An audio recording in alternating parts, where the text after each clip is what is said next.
Shalom. Salam sejahtera bagi kita semua. Kita mengucap syukur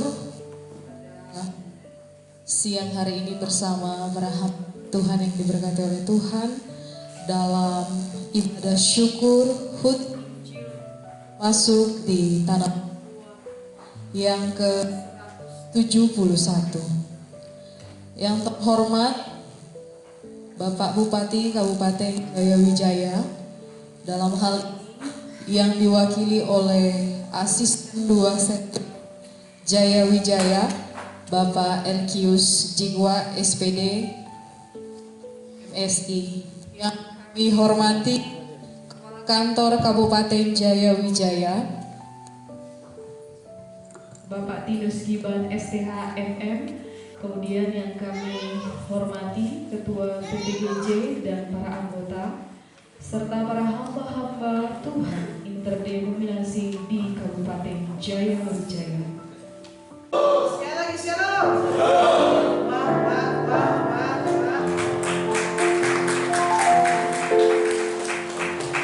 Sebab aku mempunyai keyakinan yang kokoh dalam Injil, karena Injil adalah kekuatan Allah yang menyelamatkan setiap orang yang percaya. Pertama-tama orang Yahudi, tetapi juga orang Yunani. Sebab di dalamnya nyata kebenaran Allah yang bertolak dari iman dan memimpin kepada iman. Seperti ada tertulis, orang benar akan hidup oleh iman. Kita akan mengucap syukur memuji Tuhan bersama-sama dengan pujian hormat bagi Allah Bapa. Saya undang jemaat kita bangkit berdiri. Akhir dari pujian ini doa pembukaan akan dipimpin oleh Bapak Pendeta James Wahab.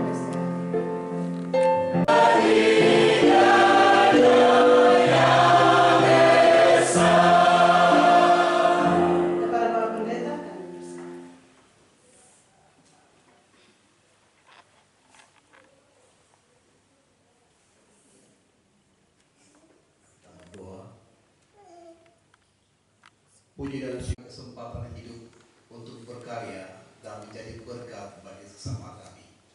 Memulai kegiatan ini kami datang kepada Tuhan memohon pengampunan. Sesuai kata firman-Mu Yesus dapat dilayakkan untuk datang kepada Tuhan.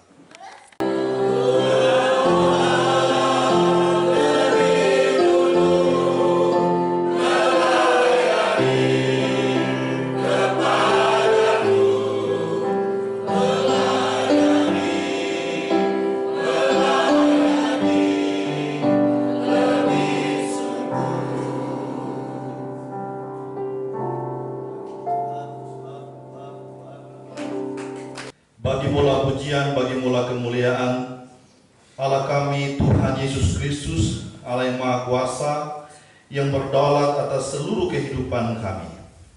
Tuhan yang kami sembah dan panggil dalam nama Putra-Mu yang Tunggal Yesus Kristus dan Juru Selamat kami.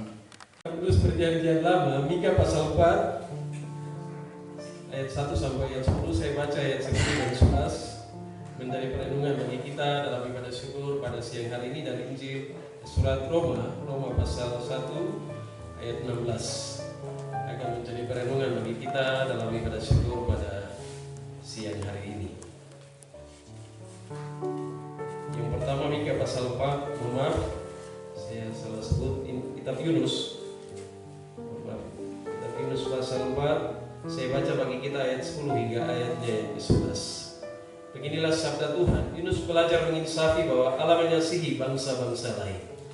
Ayat 10 hingga 11. Lalu Allah berfirman, engkau sayang kepada pohon jarak itu yang untuknya sedikit pun engkau tidak berjerih payah dan yang tidak engkau tumbuhkan, yang tumbuh dalam satu malam dan binasa dalam satu malam pula. Bagaimana tidak aku akan sayang kepada Niniwe, kota yang besar itu, yang berpenduduk lebih dari 120.000 orang, yang semuanya tak tahu membedakan tangan kanan dari tangan kiri dengan ternaknya yang banyak. Bacaan yang kedua, Injil Surat Roma pasal 1 ayat 16 yang juga tadi MC kita sudah sampaikan mengawali ibadah kita. Injil adalah kekuatan Allah. Ayat 16, sebab aku mempunyai keyakinan yang kokoh dalam Injil, karena Injil adalah kekuatan Allah yang menyelamatkan setiap orang yang percaya. Pertama-tama orang Yahudi, tetapi juga orang Yunani. Demikian pembacaan firman Tuhan bagi kita sekalian. Diberkatilah kita semua yang membaca, merenungkan, serta dengan setia melakukan firman Tuhan, melakukan Injil Tuhan dalam hidup kita hari lepas hari. Bapak Ibu shalom. Shalom. Coba kasih senyum dulu kan, senyum Injil. Senyum Injil itu wajib gigi terbuka.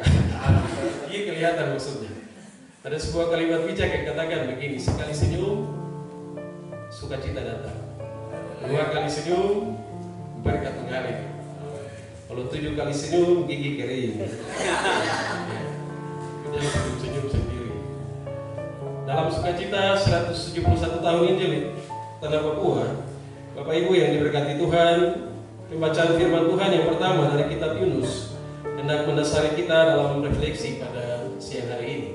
Kitab Yunus itu dikelompokkan sebagai kitab nabi-nabi kecil, dan kitab Yunus pusat dan penekanan pada bagian kitab ini tentang panggilan seorang hamba Tuhan Nabi yang bernama Yunus, yang diutus untuk menyampaikan kabar keselamatan, berita keselamatan kepada sebuah bangsa yang menuju kehancuran, bangsa Asyur. Asyur ibu kotanya Niniwe. Di kota Niniwe dalam catatan beberapa penafsiran sejarah, kota ini kota yang sangat jahat. Kalau orang Niniwe, mereka berjumpa dengan musuh mereka, mereka akan tangkap, tawan, kulit mereka akan dikuliti hidup-hidup, mata mereka akan dicukil, lidah akan dipotong. Dan saya lihat ini pengalaman ini tidak jauh berbeda dengan kita Papua di masa lampau. Papua dulu sebelum Injil hadir di tanah dan negeri ini, orang Papua juga hidup dalam kanibalisme. Tidak ada orang yang mau datang ke tanah dan negeri ini, karena Papua dalam catatan sejarah PI di kala itu diberi lingkaran hitam, tanah hitam, Black Island, tanah yang gelap. Tidak semua orang mau datang ke negeri ini, karena negeri ini penuh dengan tantangan yang begitu berat. Dan situasi dan kondisi yang sama itu terjadi di Niniwe, kota yang sudah cukup maju, tapi dalam pengalaman hidup, kota ini penuh dengan kejahatan. Itulah sebabnya Bapak Ibu yang diberkati Tuhan, Yunus dipanggil dan dipilih oleh Tuhan untuk menyampaikan seruan pertobatan kepada Niniwe. Tetapi Niniwe ini bangsa dan musuh, bermusuhan dengan orang Israel. Bapak Ibu biasa kalau ketemu orang yang bermusuhan dengan kita, muka bagaimana? Senyum, buang muka, cuek, buang ludah, kayak hebat saya. Yunus berpikir dari sisi kemanusiaannya. Saya mau pergi ke Niniwe untuk apa? Niniwe apa pengaruhnya bagi kami orang Israel? Kami ini bangsa pilihan Tuhan, umat pilihan Allah. Niniwe bagi bangsa Israel itu musuh. Apalagi ketika mereka merenungkan bagaimana catatan sejarah perjalanan hidup mereka dengan bangsa Israel. Makanya kalau kita baca dalam catatan sebelumnya, Yunus melarikan diri ke Tarsis. Dia naik kapal di Yapo, melakukan perjalanan, berpikir aman dalam perjalanan. Tapi Tuhan, peduli Tuhan mengasihi Yunus, sehingga dalam perjalanan dengan kapal, Yunus lagi tertidur nyenyak, Tuhan mengizinkan badai terjadi di laut. Dan Yunus akhirnya dilemparkan dalam sebuah proses. Ketika mereka buat undi, Yunus kena undi dan dilemparkan dalam laut. Datanglah ikan besar, ikan mas kah, ikan lele kah? Tapi yang kita katakan ikan besar. Ikan ini menelan Yunus, dan dalam sebuah koreksi perenungan pribadinya, Yunus berkomitmen, Yunus sadar, Yunus kembali untuk bangkit dan kembali berdiri melayani Tuhan, menyampaikan seruan pertobatan bagi Niniwe.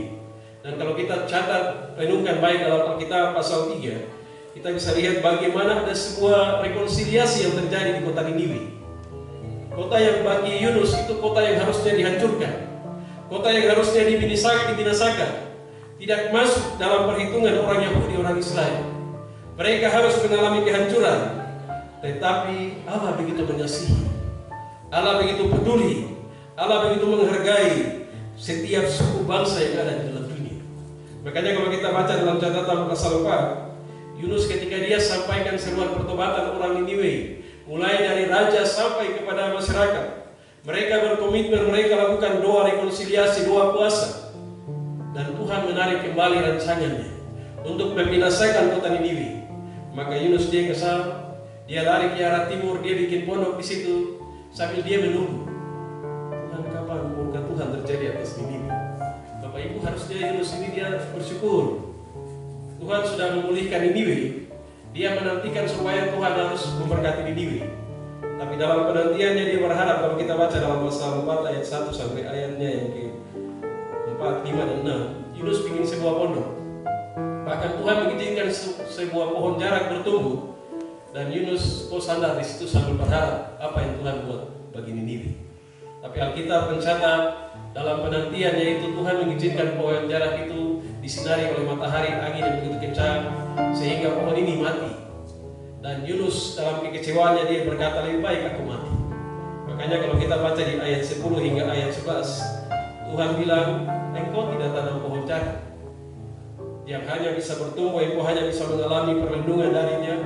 Tapi hari ini ketika pohon jarak itu engkau begitu mengasihinya yang tidak engkau tanam. Ayat 11 katakan, bagaimana tidak aku sayang kepada Niniwe, kota yang besar itu, yang berpenduduk lebih dari 120.000 orang, yang semuanya tidak tahu membedakan tangan kanan dari tangan kiri, dengan ternaknya yang banyak.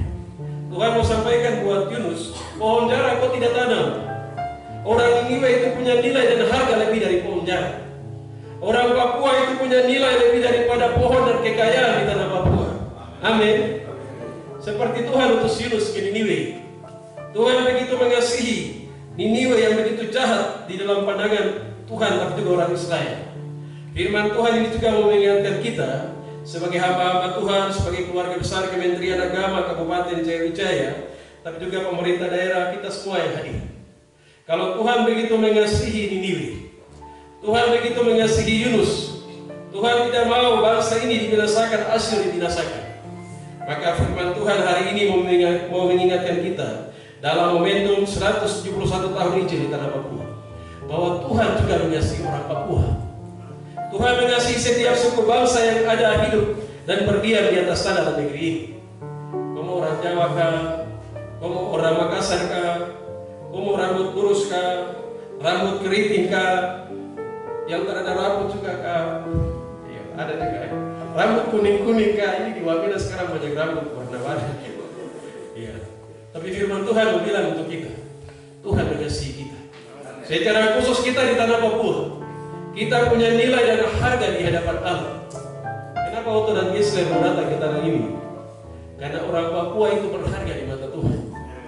Orang Papua, satu jiwa orang Papua itu punya nilai lebih berharga dari emas dan kekayaan di Timika hari ini.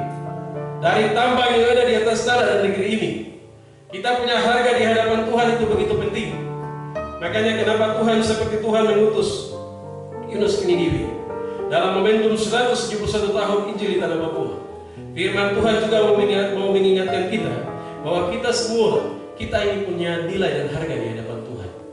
Bapak Ibu coba taruh tangan bilang, saya punya harga di hadapan Tuhan. Amin.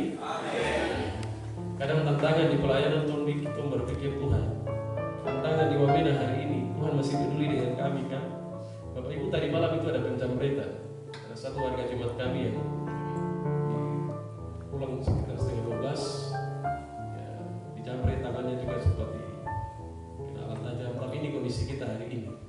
Dengan segala situasi dan pergumulan kita di Papua Pegunungan hari ini, firman Tuhan mau mengingatkan kita bahwa sampai detik ini dalam ibadah kita, Tuhan Yesus, Tuhan Allah dalam kuasa Injilnya masih tetap mengasihi kita di Papua Pegunungan. Kejahatan sehebat apapun, pergumulan sebesar apapun, masalah sedahsyat apapun, tapi kasih dan kepedulian Tuhan tidak pernah berakhir dari kehidupan kita sebagai orang-orang percaya. Karena itu dalam momentum ungkapan syukur kita siang hari ini, kita diingatkan kembali bahwa Tuhan begitu mengasihi kita. Dari suku apa saja, dari agama apa saja yang hidup dan berdiam di tanah ini.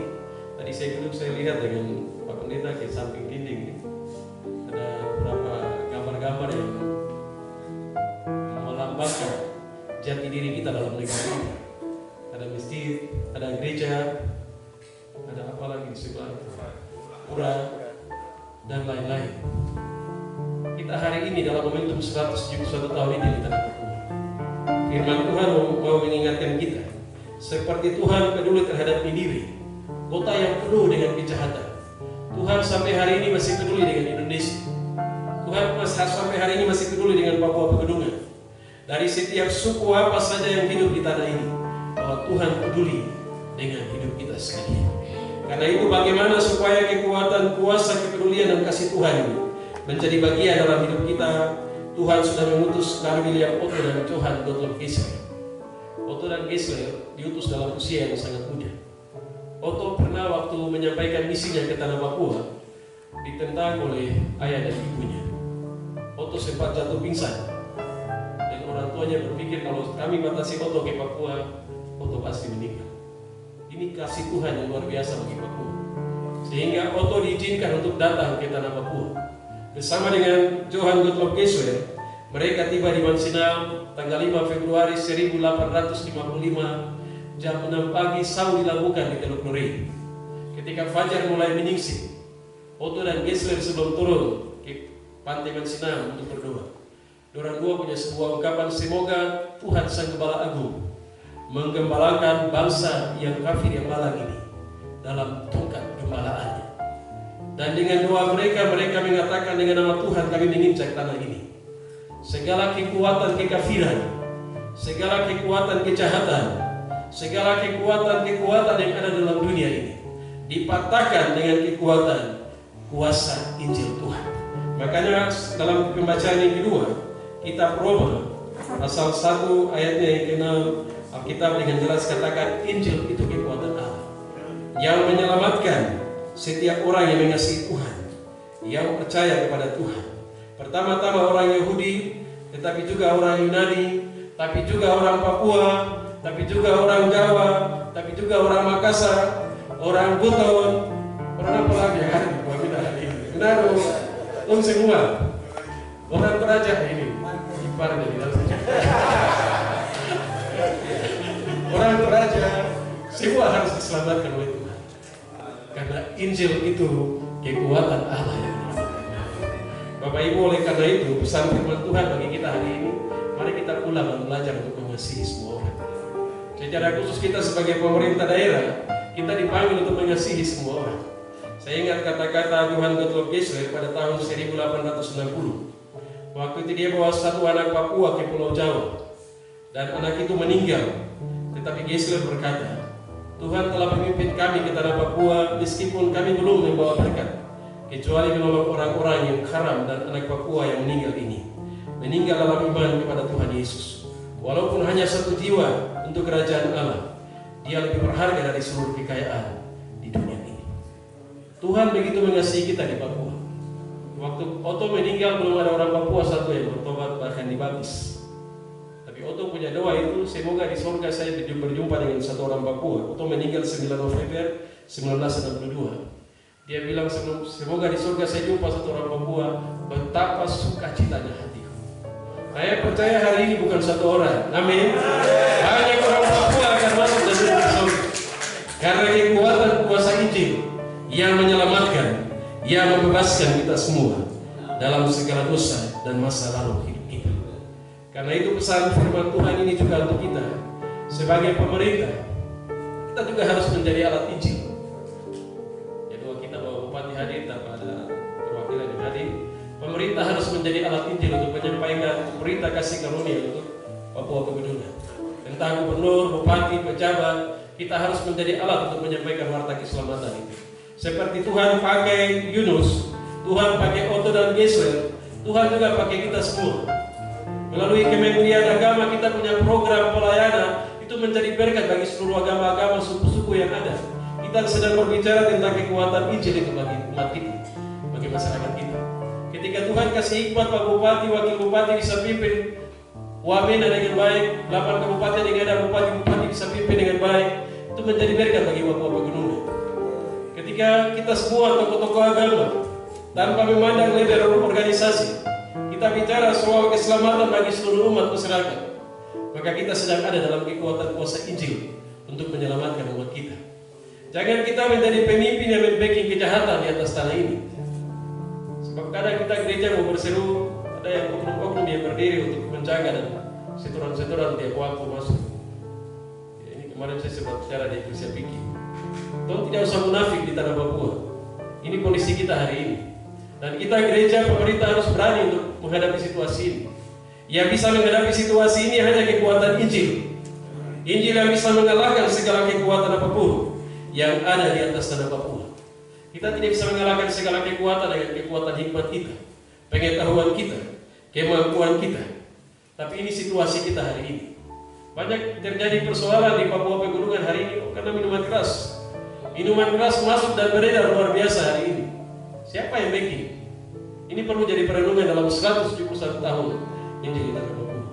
Sehingga menjadi doa kita bersama, menjadi tanggung jawab kita bersama. Baik pemerintah, gereja-gereja, bahkan semua pihak untuk lihat jemaat-jemaat kita dan umat kita.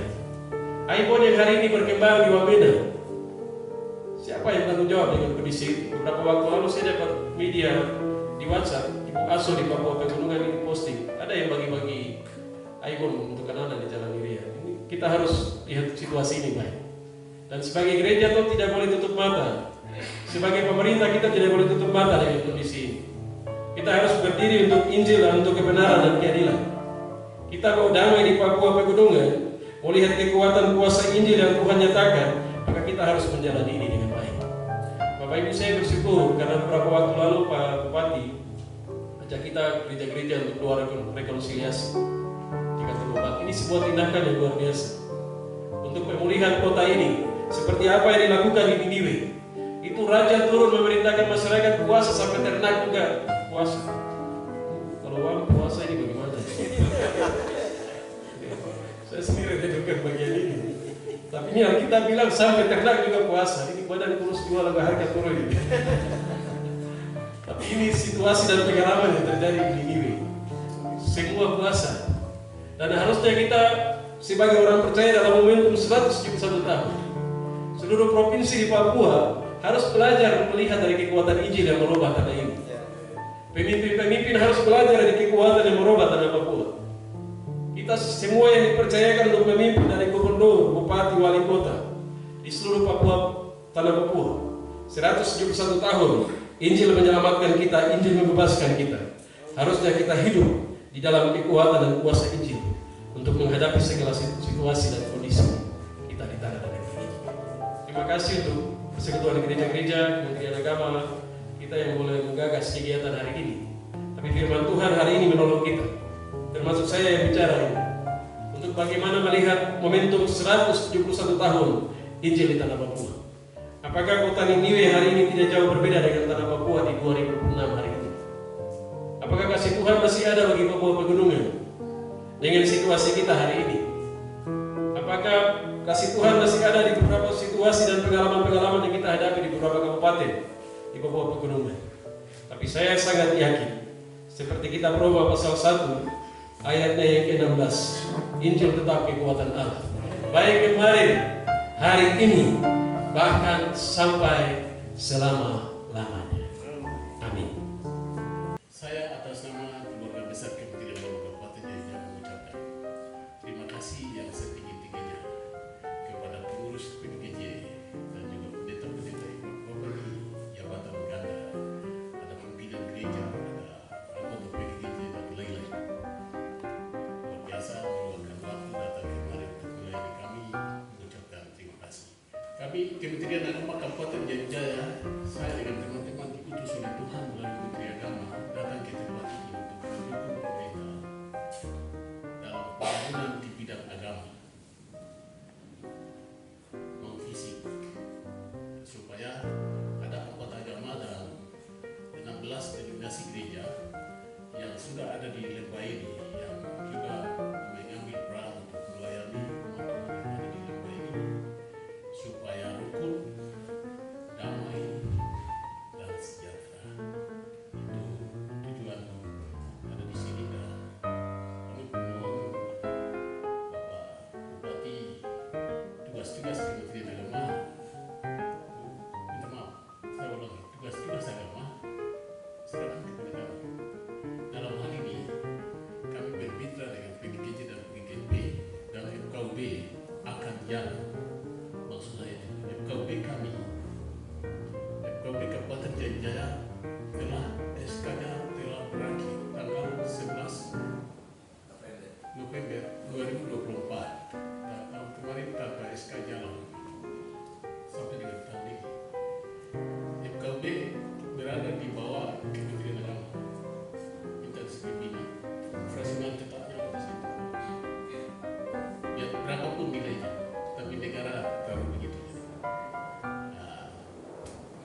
sehingga FKUB itu organisasi pelat merah satu-satunya untuk menjaga kerukunan antar umat beragama tapi juga interagama,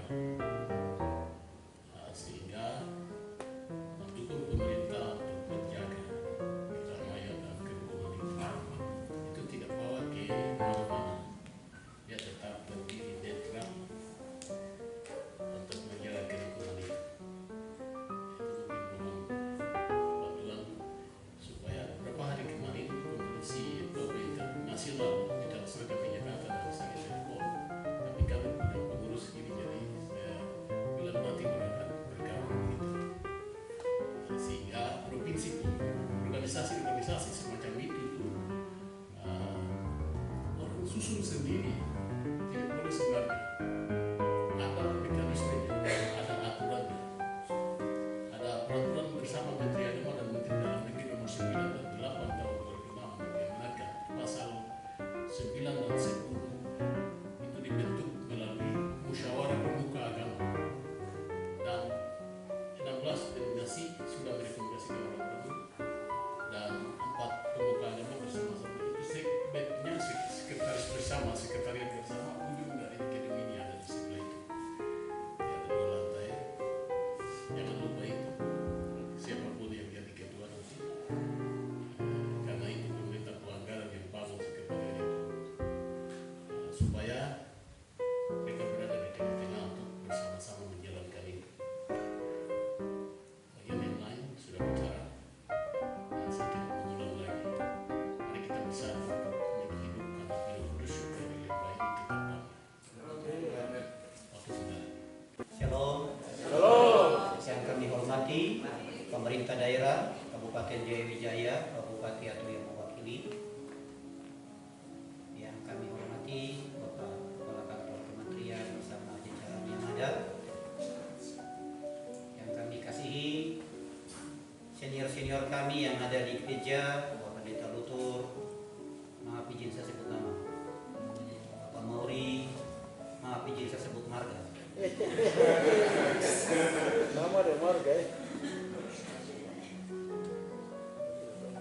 Dan rekan-rekan yang ada dari kantor kementerian, rekan-rekan PGGJ yang ada, saya sangat mengucap banyak terima kasih. Kalau hari ini kita boleh bersama-sama beribadah mengingat kembali 171 tahun lalu apa yang sudah dibuat oleh tokoh, bukan tokoh bangunan, bukan tokoh masyarakat, tapi tokoh gereja, tokoh Injil. Kalau saya duduk renung-renungkan dari 171 tahun, saya tidak tahu saya generasi yang keberapa. Ketiga ya.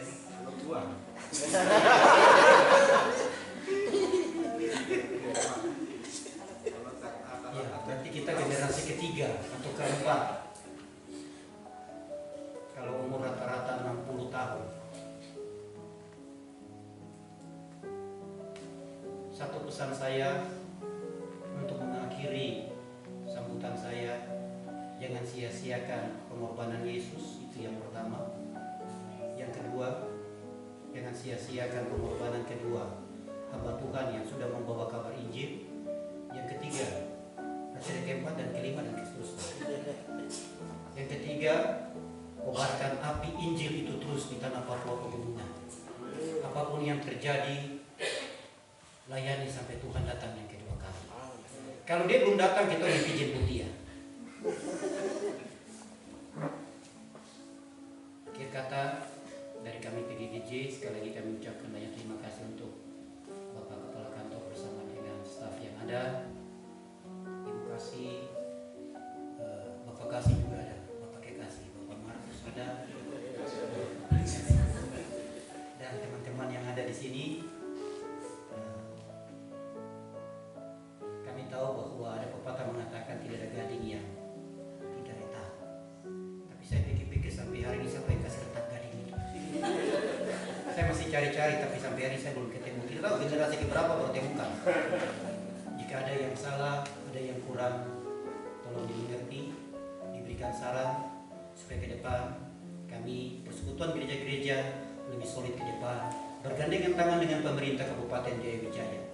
Pesan yang paling terakhir, itu paling enak didengar karena paling terakhir. Saya mau titip pesan kepada pemerintah daerah. Kami bukan musuh, kami kawan kerja di ladang Allah. Sasaran kerja kami sama. Pemerintah melayani masyarakat, kami melayani umat. Masyarakat itu umat kami. Tapi tanggung jawab untuk masyarakat atau umat kami itu adalah tanggung jawab kita bersama-sama. Mari kita kerja sama-sama. Pepatah berkata, berat sama dipikul, ringan sama dicicil. Jadi kalau ada dana, jangan lupa kasih bagi kecil. Terima kasih. Saya kembalikan. Sambutan Bupati Jaya Wijaya dalam rangka acara perayaan Hari Ulang Tahun ke-171 Perkabaran Injil di Tanah Papua, Selasa 10 Februari 2026. Yang saya hormati anggota Prokopimda Kabupaten Jaya Wijaya, Kepala Kementerian Agama Kabupaten Jaya Wijaya, Ketua PFKUB Kabupaten Jaya Wijaya, Ketua PGG Kabupaten Jaya Wijaya, beserta Ketua dan anggota Panitia Hari-Hari Besar Kristen Kabupaten Jaya Wijaya, undangan serta warga Kabupaten Jaya Wijaya berbahagia. Shalom, salam sejahtera sekalian. Selamat siang.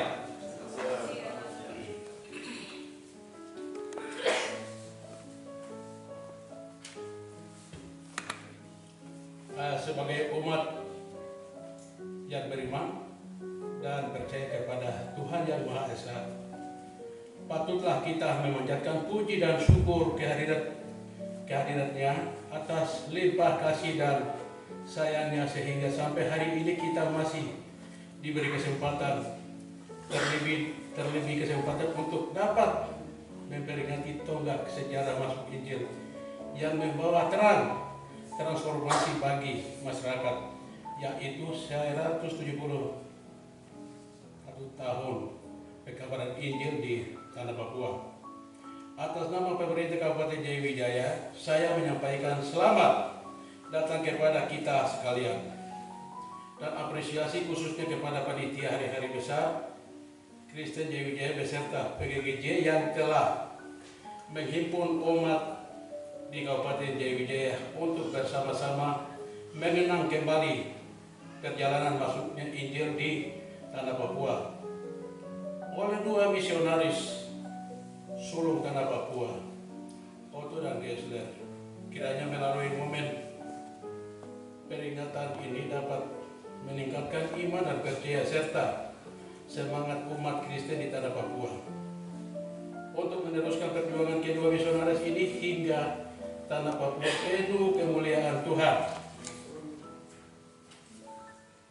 Hadirin yang saya hormati, pada momen penting ini saya ingin mengajak kepada seluruh warga Kristen yang ada di Kabupaten Jaya Wijaya, mulai hari ini, mulai dari para pejabat di pemerintahan, pimpinan gereja, hingga masyarakat, untuk bersama-sama melihat keadaan Kabupaten Jaya Wijaya secara khusus.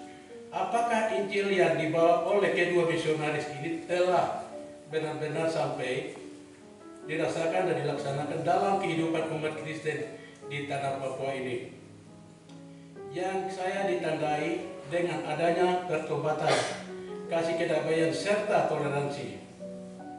Oleh karena itu saya berharap agar ibadah peringatan hari ini bukan berdasar perayaan seremonial semata, tetapi semakin menambah semangat berantusias saksi-saksi Kristus untuk terus bersaksi membagikan berita Injil sebagai kekuatan Allah yang menyelamatkan dan menumbuhkan iman yang kokoh. Pancarkan kasih, kedamaian dan toleransi mulai dari diri sendiri, dalam keluarga, hingga lingkungan tempat tinggal dan tempat kerja kita masing-masing. Jadilah berkat bagi sesama seperti yang diajarkan Injil ini.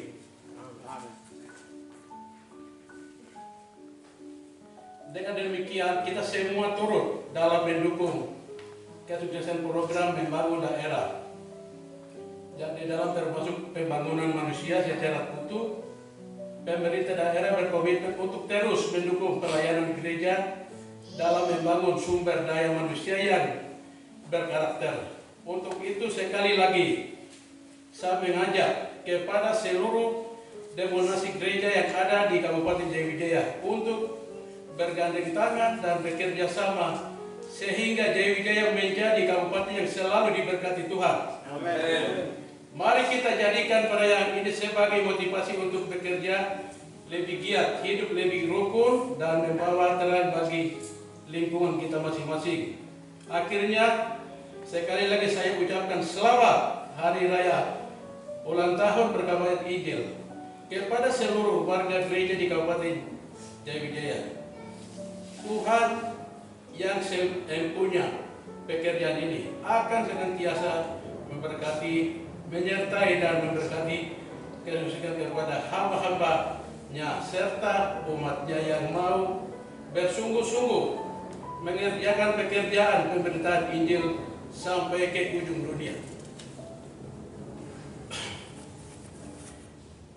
Jogotat Hano Bubuluk Hanoroko. Hari ini baik, hari esok harus lebih baik lagi. Sekian dan terima kasih, Tuhan berkati. Wamena 10 Februari 2026 Bupati Jayawijaya Atenius Muris Esa Eva. Sekian dan terima kasih. Saya sedikit sampaikan. Tadi Bapak-Bapak sampaikan secara lisan, saya sampaikan sampai Bupati tertulis. Terima kasih. Ada dua hal yang tadi masukan kepada kami pemerintah Jayawijaya. Saya kebetulan ada di Dinas Kesbangpol. Dan Kesbangpol adalah mitra kerjasama dengan organisasi-organisasi yang ada di Kabupaten Jayawijaya. Sehingga mudah-mudahan dua hal yang masukan tadi saya akan laporkan pimpinan. Kalau pimpinan mersetujui, kalau memang bisa, ya kita giatkan. Dan mudah-mudahan sesuai PP 18, sesuai kondisi keuangan daerah, nanti sampaikan supaya ada dua hal itu mungkin saya bisa anggarkan mungkin tahun depan supaya disetujui Bupati. Terima kasih kami berdoa. Terima kasih banyak. Saya kembalikan waktu kepada MC. 71 tahun Injil mendarat di tanah Papua sampai melanda kami di Papua Pegunungan. Tuhan Yesus baik. Ibadah peringatan yang dilakukan oleh panitia Hari Besar Keagamaan Kristen bekerjasama dengan Persekutuan Gereja-Gereja Jayawijaya dan Kantor Kementerian Agama. Tuhan terus memberkati. Tuhan memakai hamba-hamba-Mu, memakai kami semua bersinergi dengan pemerintah daerah baik kabupaten maupun provinsi untuk terus membangun tanah Papua Pegunungan, khususnya Kabupaten Jayawijaya, lebih baik ke depan. Amin. Akhir dari seluruh rangkaian ibadah syukur ini, ada berkat jamuan kasih, makan dan minum yang akan kami terima untuk kami makan dan minum di siang hari ini. Tuhan memberkati makanan minuman ini menjadi berkat bagi tubuh-tubuh kami. Kami berdoa dan mengucap syukur, sambut berkat ini dalam nama Tuhan Yesus Kristus. Haleluya. Amin.